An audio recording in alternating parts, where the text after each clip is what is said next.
CNN. It's up for sale, big time. Lots of news going on here. I don't know if this company's going to make it. I really don't know, because nobody wants CNN. You see, when they're actually trying to sell off Warner Brothers Discovery, then they're stuck with this little dangling CNN thing. And they're like, what do we do with that one? Nobody wants it, understandably, because it is like a noose around any company's neck.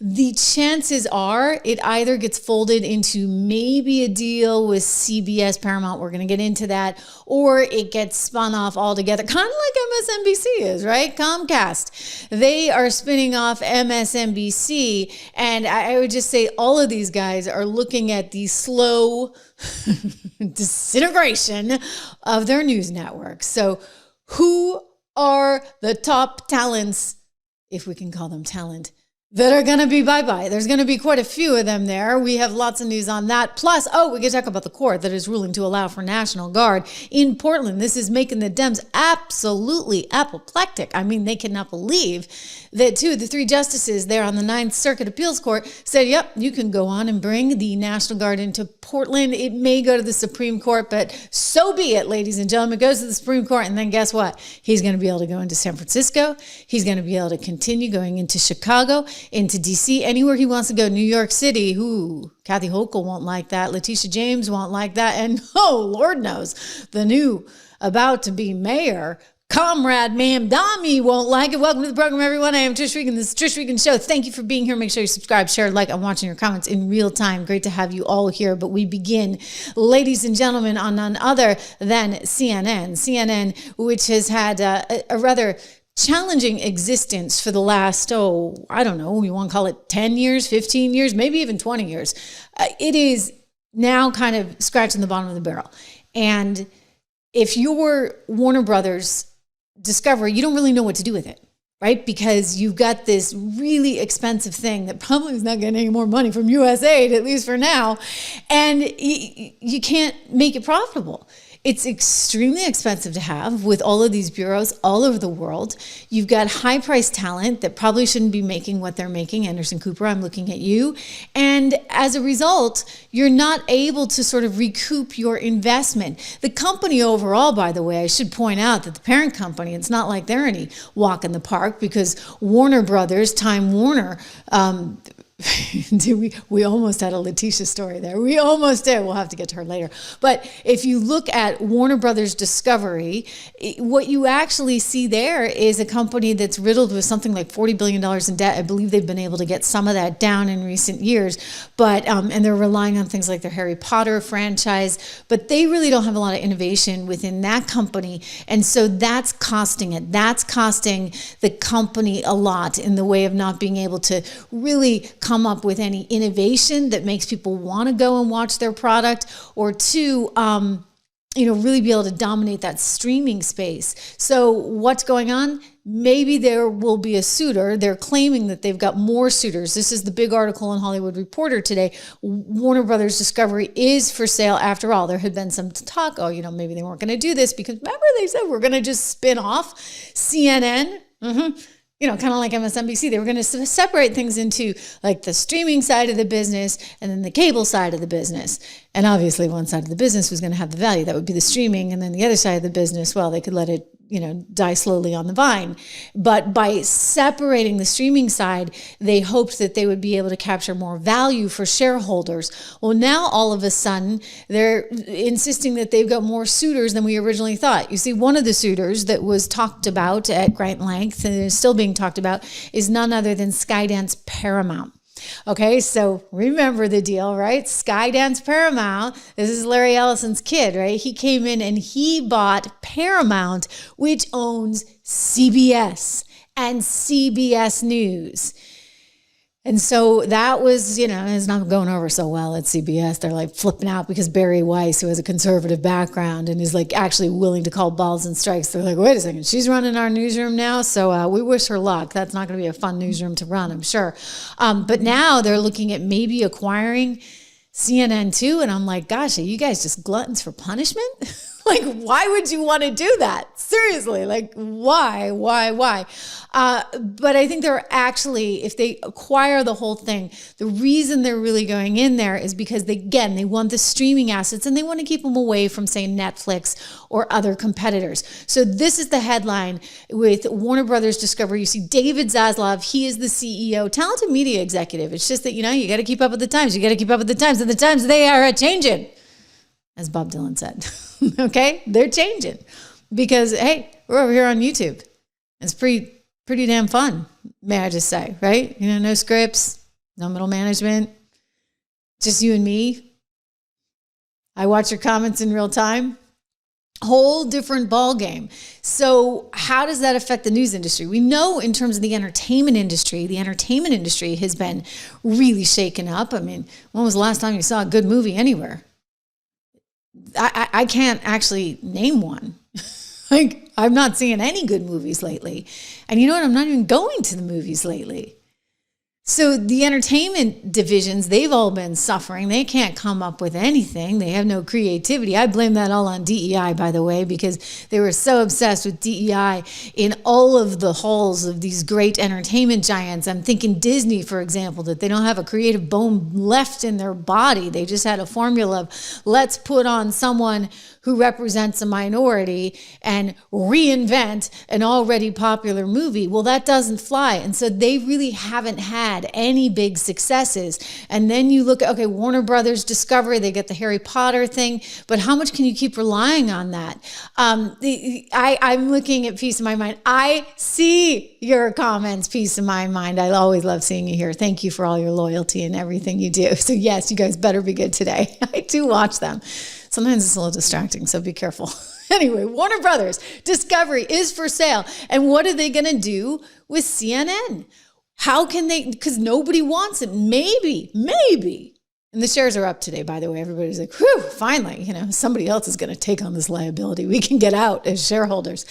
I think that they're going to have to figure out the cable component of this. Again, what is of value? It's the streaming assets. One other thing I should point out, they have said that they're going to move forward no matter what with their spinoff if in fact this thing doesn't happen. So they've allegedly got a few suitors in the room. One is, as I mentioned, Paramount Skydance. That would be David Ellison. They've also got allegedly, reportedly, Comcast. I'm like, Comcast, again, what are you thinking? You're trying to get rid of MSNBC. But I think Comcast would just be there for the streaming assets. They're not as interested in the cable properties, naturally. And then you have Netflix that's possibly interested. Netflix is trying to really make a run at things. And, you've got HBO, you've got Discovery. So, like, there may be some synergies there. But, so, and again, this is an article, this is quoting actually AP, which is saying the exact same thing I am, that the Skydance owned Paramount, again, remember that's CBS, okay, is looking to make a bid. And the Wall Street Journal is reporting that Paramount had approached Warner about a potential majority cash offer share in late September, and that Warner Brothers chief executive David Zaslav has rebuffed those first overtures. Of course, David's out of a job, by the way, if this deal happens. I mean, he should be happy because share prices should go up, etc. So he's like looking. Now he's like, okay, let's do an auction. I need a beauty pageant here. Okay, who else? Who? Step one, step up one, step all, whatever they say. They are looking for more suitors.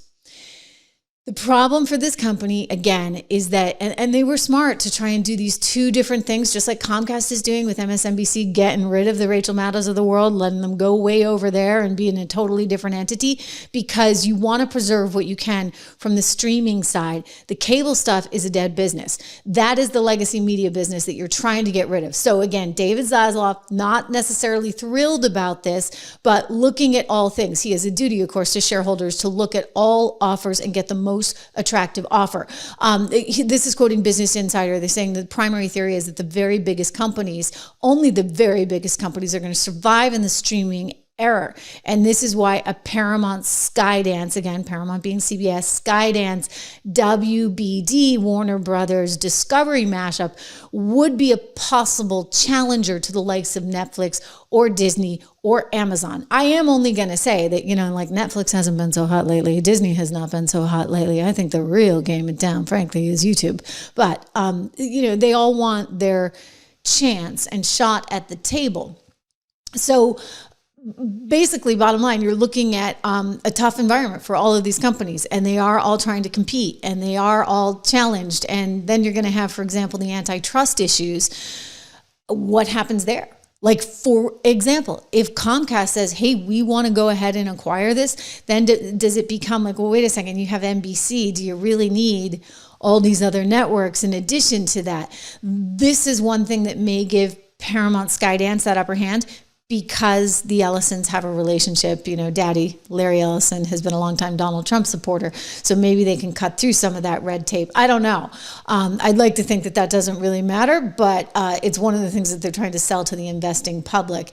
As I mentioned, Harry Potter, Game of Thrones spinoffs, those are things that Warner Brothers Media and Discovery have really been trying to push, and they've restructured their business to try and deal with some of this heavy debt. But then you've got, look at the bottom of this paragraph. I think this is the Hollywood Reporter that wrote this. Though the company has made some progress in debt reduction, investors have remained skeptical in part, because of the company's cable network portfolio as consumers move towards streaming. You guessed it. That's why you're here. Make sure you like, subscribe, share, all that kind of stuff. Hey, it's catching up with everyone. It's even catching up with Joe and Mika over at MSNBC. Time now for a look at some of the other stories making headlines this morning. Comcast, which owns our parent company, NBC Universal, plans to spin off its cable TV networks. That's according to the Wall Street Journal and people familiar with the situation. The company will separate off entertainment and news channels, including MSNBC, CNBC, USA, Oxygen, E, Sci-Fi, and the Golf Channel. So it's spinning off. The new cable venture will reportedly have an ownership structure that mirrors Comcast's. Comcast spokesperson declined to comment. So Willie, as you look at the screen right there, the big concern that stockholders right now on Wall Street are wondering about before they decide what to do with Comcast shares is whether Mika is going to have to give up her penthouse perch atop the Comcast building. Since I never had it. When are we going to get invited to the penthouse? Never. They never lets up. I will say really quickly on this, Drudge at the top said, like news meltdown, all this other stuff. I mean, I could be completely wrong. We could all be fired a year from now or whenever this happens. You never know what's going to happen. Or tomorrow.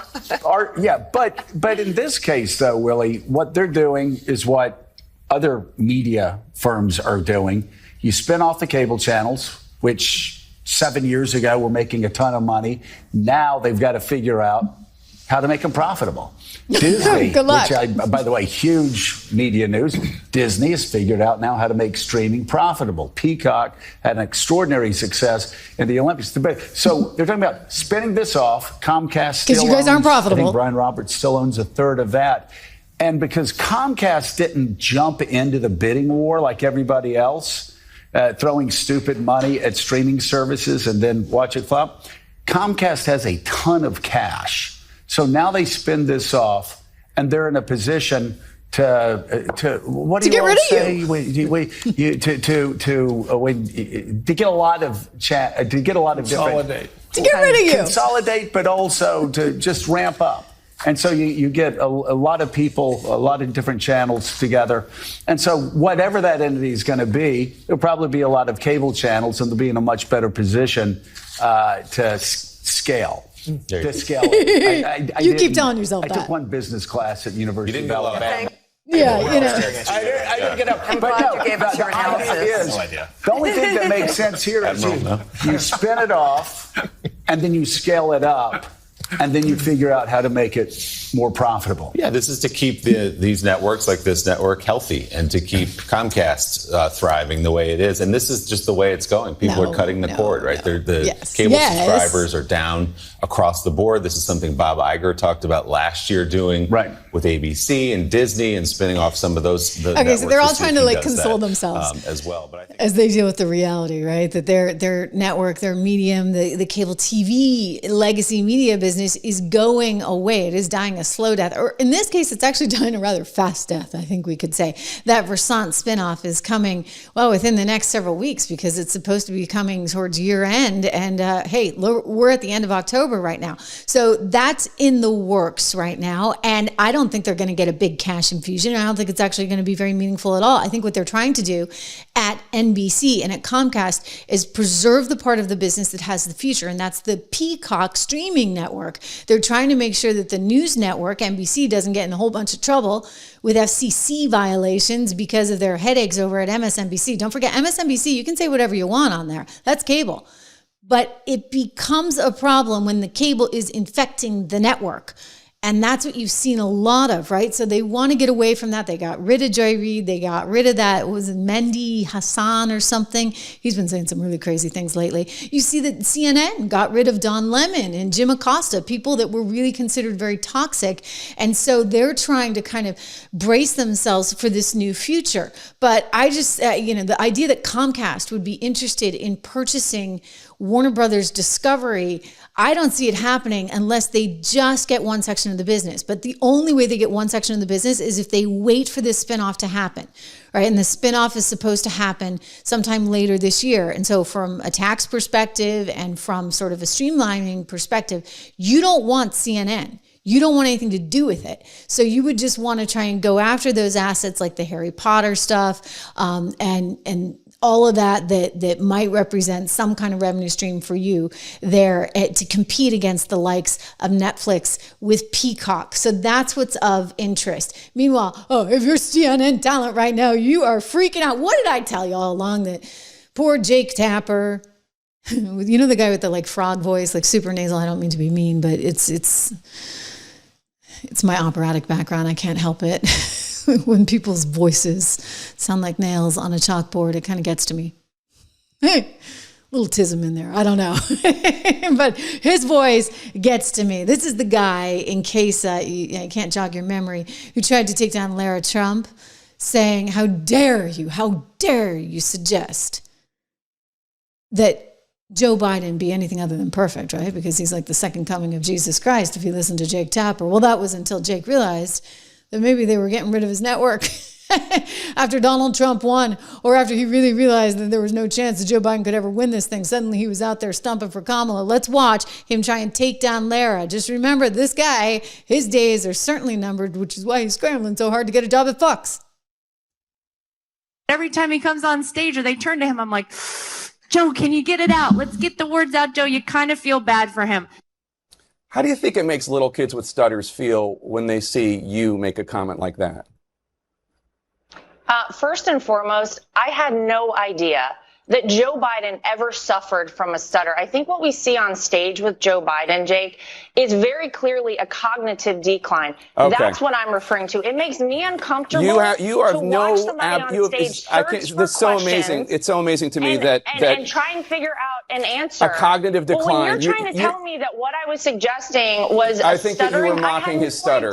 Yeah, I think you were mocking his stutter, and I think you have absolutely no standing to diagnose somebody's cognitive decline. I would think that somebody in the Trump family would be more sensitive to people who do not have medical licenses, diagnosing politicians from afar. Plenty of people have diagnosed your father from afar. What a jerk. I'm sure it offends you. Your father-in-law from afar. I'm sure it offends you. You don't have any standing to say. I'm not diagnosing him. What I'm saying, Jake, you just talked is about that a cognitive decline.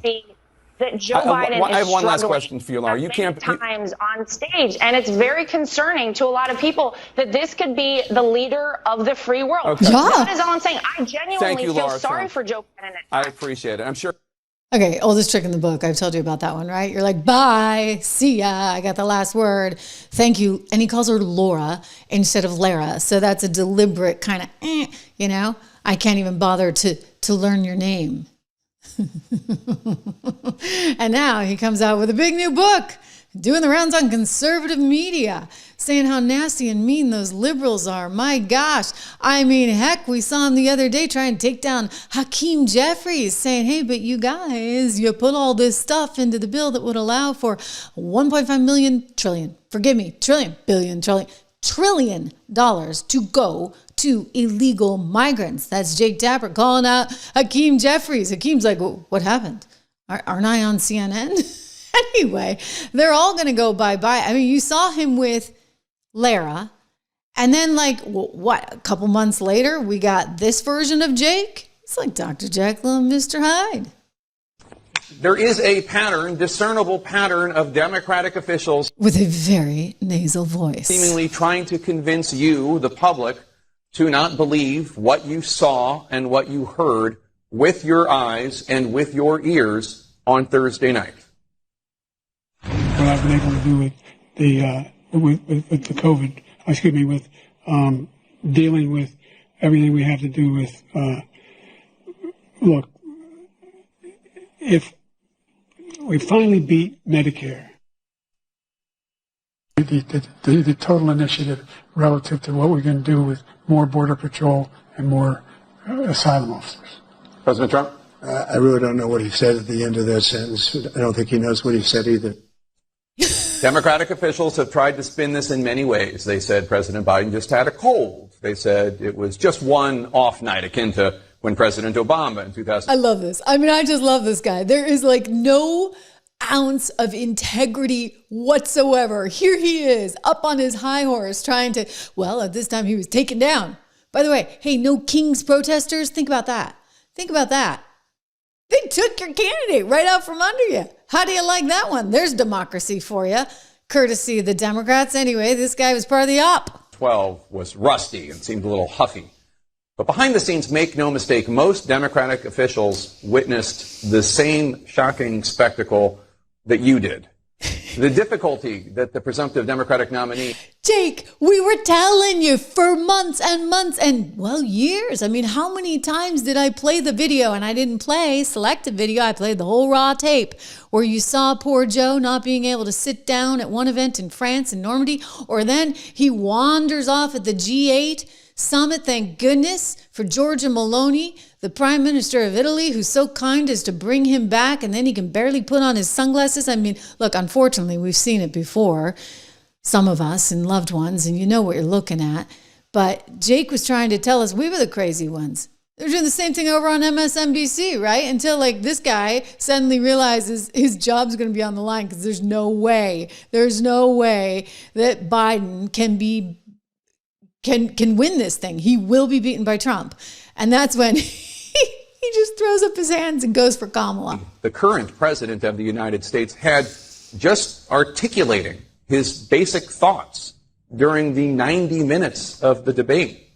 The spinning is all very reminiscent of the George Orwell quote from the book 1984 that I invoked 5 years ago for a different situation and a different president. It's relevant again today. Quote, "The party told you to reject the evidence of your eyes and ears. It was their final, most essential command." We're not going to do that today on The Lead. We're going to talk honestly and frankly about all of this with a number of individuals who see it for what it is. We're going to talk to some journalists and some Democrats, none of whom wish President Biden ill, all of whom apparently are more willing to speak freely, honestly, and candidly about the candidate than the people running the Biden campaign, the people close to President Biden, and, frankly, most Democratic officials across the country. Oh, aren't you a stand-up guy suddenly coming out saying, I'm going to call it like it is. And not only am I going to call it like it is, I'm going to actually write a book on it and see how I can profit and maybe get a job on Fox because we know it's over from my network. I mean, look, I've been telling you guys that forever. I actually think that CNN is enormously challenged in so many ways. And I don't see an exit path there for the network, nor for the talent. I mean, Anderson Cooper costs are reported. I mean, I've seen estimates between $10 and $15 million a year, which I would say would be, frankly, if it's $8 million too much. I'd pay him $2 and say, good luck, buddy. All right. That's like it because they're not getting any ratings. it's not making any money, and you've got to actually make some hard decisions. I don't know how much this guy's making. And again, I'm taking sort of a stab. These are estimates that have been reported in the media. I think he makes less, and he's looking for a higher payday. He, I believe, came from print, which again, back to the voice, you can kind of tell. I don't think any of these people really have much of a future, because CNN does not have a future. And that's not just because of its bias and its sort of state media-esque aspect when you're dealing with the Democrat administration, but rather because the medium has changed so quickly, so fast. So who's nimble enough to keep up with that? Fox, to a certain extent, is in a better position, in part because, well, it's a conservative network and a conservative one. And so I think that there's more faith and more trust. But like, don't kid yourself, even over there. I mean, you know who, right? Was in all kinds of trouble. And fortunately over here as a result, because I was willing to say something that nobody was willing to say in March 2020, which was that we should not be shutting down the country. Thank you very much. You know, there's ways to do this and there's ways to do this. And we don't need to pay attention to the plane crash type atmosphere that they were creating. And believe me, they were creating on CNN, because that was only going to be a bad political outcome for Donald Trump and a bad economic outcome for the United States of America. And look, I didn't know what I didn't know at that time. And looking back on it, though, I'd say I was right? But the point being that at a network, that's still not going to be tolerated. You know, you think they got your back. They even actually approve your commentaries over there. But when push came to shove, good luck. Okay, fine. I'm over here now. And guess what? I mean, not to brag too much, but do you know that I have about 5 times the monthly views as the entire Fox Business Network? Right here on the Trish Regan channel. So look, it's win-win for me. But what I'm pointing out is that all of these businesses, even the best of the bunch, which would be Fox in this case, they are all challenged. They are all struggling because the medium has changed. So Tapper, you can go get your little gig at Fox, but it's never going to, maybe you survive 5 years. I don't know what the timetable is, but I think what's going to happen is you're going to see that all of these things, all of these businesses get smaller and smaller and smaller and smaller. The shrinkage is happening because the viewers aren't there and the money isn't there. I mean, if you're an advertiser, wouldn't you rather be over here? Because they actually, sorry guys, they know a lot about you, right? If you're watching this show, they kind of know, well, you probably have a conservative view of the world. You're probably fiscally conservative. Maybe you have some interest in investing. You're interested in politics, etc. So they kind of know who you are. And I think there's just more for advertisers to pinpoint. And as a result, this is the future. Okay, so I don't know what to tell you over at CNN. I think that all of you would be kind of smart to blow out of the joint as fast as you could. But you won't, right? Because it's nice to have 40 people around you. It's nice to have the hair and makeup team, okay? Like, I get it. But my advice to all of you is that it's actually much more nice to be your own boss and to know that you are accountable to the audience only, not to middle managers, not to some CEO, not to shareholders, but to yourself and to your audience. And that's the beauty of this business. But, MSNBC is going to be facing the same thing itself. You get CNN going bye. You got MSNBC dealing with the spinoff. And by the way, again, CNN either goes to one of these entities that effectively just squashes it or tries to shut it down or rolls it in, say, to CBS or something like that, or CNN gets spun off just like MSNBC is being spun off. And then they're going to face the same set of challenges. I mean, there's no way they can escape this, in part just because of the fundamental structures of the companies, the way that these deals are set up with cable companies.